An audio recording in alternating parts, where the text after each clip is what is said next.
What is up, everybody? I am your legendary commander, and welcome to Baldur's Gate, the patch 3 notes. And, well, we're just looking at what's actually important, so don't worry, I'm not going to sit through and read them all. I'm just going to read the good ones. I'm also going to apologize for in advance for any mic whining or anything that might happen during this video because my mic decided to be a pain. Also, just in case you did not read, I wanted to head this off. If your game is broken, that was intended. They said that this patch would break your old save files. If you are wanting to go back to those old save files, well, I'll be having a video to show you how to do that. So probably a good one to start off with is the added option to hide your helmets in the equipment screen, which means you can wear a helmet without looking ugly. That's something I've always very much enjoyed, being able to hide that helmet, because I like my character to walk around and look like that badass who doesn't have a helmet. But meanwhile, you know, would like to have the protection of a helmet. So that's one. So that's going to be a great one to add. Another one that might be good is the trajectory preview for force applications when using spells. So I'm assuming this is either going to be when you're shooting something like Magic Missile, if it didn't already have a trajectory, it'll show you, or when you're using something like Eldritch Blast that has a push effect, it will show the trajectory of a person when they go flying. I know it worked when you did Shockwave or Thunderwave. It was Thunderwave, not Shockwave. It would force push them and you could see where everything was going to go, but I guess there's some other spells that didn't do that. Oh, so this is another good improvement right here. Characters will now jump to follow the main player character, which means now they'll jump instead of you having to manually jump everybody, they'll do it for you. I can't say how annoying that is to always have to jump everybody. However, I don't know if I necessarily want them to jump. I guess I'm going to be unchaining more of my characters now. So this one's kind of a strange one. The combat AI now accounts for falling from jumps. I guess at some points the enemy was jumping off things and hurting themselves. This is not something I ever saw in the game. I always saw the enemy try and maneuver its way down and walk down. Maybe it's going to start actually trying to shove us instead, which would be a nice thing to see because, well, you know, a more difficult enemy is more fun. So this was probably a nice one. I don't know if you've ever thought your hotbar was cluttered too much. I never really thought it was, but, well, if you felt it was ever cluttered, now you're going to have like maybe a click open, you click on the box and then it opens up and brings up a sub menu so you can decide to upcast or not, which is pretty cool. One less bit of clutter is always nice. So when it comes to character creation, they're going to give you a little more info as well. This is a good one in itself. Just to have more information to know what you're clicking on if you're not already aware of what these things should do. And then they added a tutorial for inspiration points. I don't really know what inspiration points are. I've never ran into that, so we're going to find out. So right here, this is going to be a real good one right here. All these improvements they did, adjusting your cinematics so they hopefully look better, less accidental thing where you're apparently having your eye worked on by Volo. Meanwhile, you're sitting up, or, you know, he's not even anywhere in your eye. He's off to the left, which actually might be a good thing because, you know, better him miss your eye and not take your eye than taking your eye. Jumping down a hole now teleports any following characters as well. This is probably a good one right here.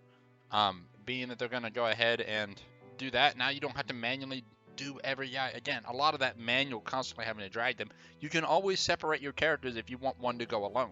Overhaul the stealth unsheathed weapon logic for the consistent behavior. Well, I've never really had to unsheath my weapon, so that's a curious one in itself. So we'll see on that guy. Okay, so this is a game changer. Normally it's just like everybody is unprocessed XP. That's going to be good. Experience is now awarded for avoiding combat and completing smaller side quests. I think that's really important because unprocessed XP shouldn't be a reason to just have combat, to go fight just to gain XP. Alright, so now we're on to balancing and changes. Firebolt, Ray of Frost, and Acid Splash no longer create surfaces on impact. See, I liked Ray of Frost for the fact that it did create a ice patch. Firebolt was always nice because it always kind of created a extra bit of fire that would possibly kill somebody. Really, Firebolt was a really powerful cantrip because it did damage even if it didn't do its full damage, which was nice. And now it might not do that. Firebolt, it still ignites flammable surfaces, and Ray of Frost still freezes water and blood puddles. Firebolt damage has been adjusted accordingly. Hopefully that means Firebolt's going to be more powerful and give it back its D10 status it should have. Instead of a D6. If I'm right, that's what it was doing. So here's another one right here, and I'd probably say this was a issue with my cleric, and I guess for rogues as well. Tweak the default ability distribution for clerics and rogues. Clerics start with more dex to take advantage of medium armor. Rogues start with more initiative to open them up for arcane trickster archetypes. Intelligence, not initiative. Okay, that's pretty cool. So this is one I never knew about. So melee sneak attacks now require a finesse weapon. See, that's kind of weird, as I've never known that to be a thing, and I don't really feel that is balanced, and I would warn them against this one. You need a finesse weapon to do a sneak attack. Technically, anybody can do a sneak attack with any weapon. I could, in theory, raise my weapon over my head and have a greatsword and then come down on you as a sneak attack. I think that should really not be a thing. I don't like this balance right here, because if I was playing D&D, I wouldn't be told I need a finesse weapon to perform a sneak attack. I'd just be told, make your roll. Increase price of drow armor to 800 GP. Here's another one. Allow effects of multiple hex spells to stack on the same character. So I guess if you can cast a hex, now you can stack your hex on the character and have more hexes, which makes it last longer. Apparently you can also now use dash while staying hidden. Sneaking, you can actually do a stealth dash, which I guess you'll be running a stealth check on that probably, but we'll see. The party can now take 2 short rests now per long rest. That one sounds like it's going to be useful for warlocks. Okay, so this one's nice to see, the rebalance the difficulty of dialogue skill checks. Hopefully that's in some cases for the better, because some of those are super difficult, and some of those you really don't want as difficult as they are, especially early game. So here's another one. If you've ever been able to place Hunter's Mark before, now you can't place Hunter's Mark. I think this is probably a good one, although in theory, if you can stealthily do it, I hope that they don't necessarily take it as an attack, because how would they know you did it? That would be my thoughts, unless there's some magical feeling that the other person feels for it. Tweak the AR archetype of goblins. Well, I guess the goblins might be a little harder now. So that's something else also, because goblins were fairly easy. So this entire section right here in performance and stability, it's just a nice big upgrade, and just things stopping crashes and stuff. Nothing too big to worry about. So I guess now we're down to fixes here, and fixes, probably a real important one, is resolved a multitude of cinematic staging issues, which probably also goes up to the top one with some of the others where they said they fixed some of that stuff. So hopefully that'll be a little better, or anything that was weird about dialogue will be fixed there. And then here's some incorrect flow from dialogue fix. This is probably also really helpful. All this is really good to see for both of those, because honestly the more fixes in this game, because it is kind of clunky right now, or it was, but it was already looking better after patch 2, so I'm happy to see that. Characters, this is a fix. Characters can now walk to position even if blocked by an invisible object. That one I don't quite get, because if the object is invisible, how do you walk to that position? I'm assuming it's just by a fake object that doesn't exist, but how do you walk to a position if it's not available? Kind of questionable on that fix, but you know, it's them doing their thing. So some path binding adjustments, that's good as well. A weapon that can't be dual wielded will automatically be equipped by double clicking on it. So this is one I probably like to see more than anything. This in combat, the chance to hit preview should now be correct, even if your character still needs to move. That is definitely one I want to see, because sometimes that stuff just was not accurate, or it wouldn't give you the answer because you couldn't move or something. So this might be another one. If you have ever liked to cause issues and guards would be summoned to an area, which I've never seen guards ever be summoned. Now they're going to patrol before leaving it, so you know it's going to take a little longer for them to leave than to show up. Oh, nothing here. Bye. You can no longer switch weapon sets when casting a spell or moving to cast a spell. So I'm thinking what this is saying is your switching weapons might take your action now.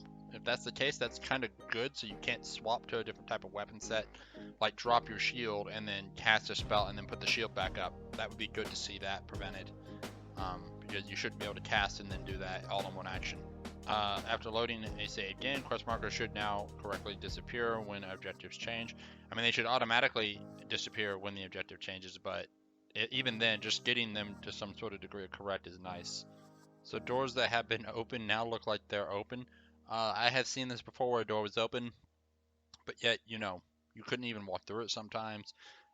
It would be closed technically, but you could jump through it, things of that nature. So that is good to see that fixed. Well, you'll want to be careful with your Armor of Agathis now. It deals 10 cold damage when using a level 2 spell slot. I'm assuming that cold damage is MDU. I've never had the Armor of Agathis, so definitely something to think about maybe. Or, you know, still something to think about if you're casting a level 2 spell. Hey, can I do this? Or, yeah, can I do this? The Life Domain Cleric version of Cure Wounds now heals 2d8 when using a second level spell slot. How that version is any different than the other version of Cure Wounds, I don't know, because upcasting should have brought it to 2d8 anyway. So it looks like they buffed the quarterstaff when dual wielded, and apparently it's not just going to do a d6, but now it can also do a d8. That's good. So this is another good one. If you've ever liked Eldritch Blast and you've ever paid attention to any of my videos about how fall damage or shove is OP, you can use Eldritch Blast to repel people off walls. Apparently before this wouldn't do damage to them, but now if you have the repelling blast, you can shove people off walls with this. And I'm going to tell you, this is definitely something nice to have, because if you like to use Eldritch Blast and you like to shove people off things, this is an extra chance to shove people down and shove people off things, because they seem to like having high places in this game. Faithbreaker weapons, apparently absolute power, now also trigger a pushback, so that is good, and again, another chance to shove people off. So apparently in the moon puzzle before, it would flip adjacent discs in succession when you after rotating adjacent discs in succession. So thankfully now the moon puzzle should be a lot easier to handle. Apparently, fixed this, Lizelle no longer refuses to speak after the encounter with the Githyanki at the bridge. I've never had this issue, but hopefully for anyone who has, they can actually speak with her. Actually, I may have had this issue. I had my game break down at a certain point after the bridge. Nothing wanted to move, so that's something right there. So another one that might affect some people, the Aurora of Sorcerer Bloom. Apparently now, our spells are now correctly disabled in the hotbar when entering it, so just something to think about again. Apparently ensuring Arabella dies when she's meant to. I forget who Arabella is, I'm going to have to find that out now. The Thylon Undead now has idle behavior. So guys, that is all I have in the patch notes. There's a lot there, and I hope you enjoyed it. If you want to go there and read them all, definitely go to the discussion board and read them yourself. Or just read them, because I mean, they were all visible. You can just pause the video and just read it and then move on. But, you know, that's kind of the patch notes, guys. I hope you all enjoyed it. If you did, hit that like button. Don't forget to subscribe. Make sure to tell your friends. But y'all take care. And I'll catch you next time.